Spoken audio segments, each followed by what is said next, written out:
at the time that we believe in the Lord, that's the time that we have been true to Christ.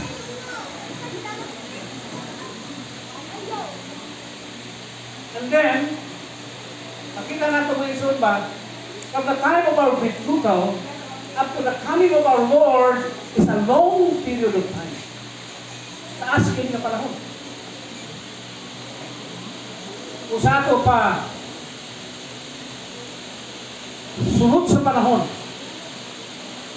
sukod sa atong pagkamagtutuo, gibuya ta sa Diyos, ang atong ibuhaton nga nung nagbalik-balik tagtigo, ang atong sitag pahimulot, kaya nga naman, we want to be like you.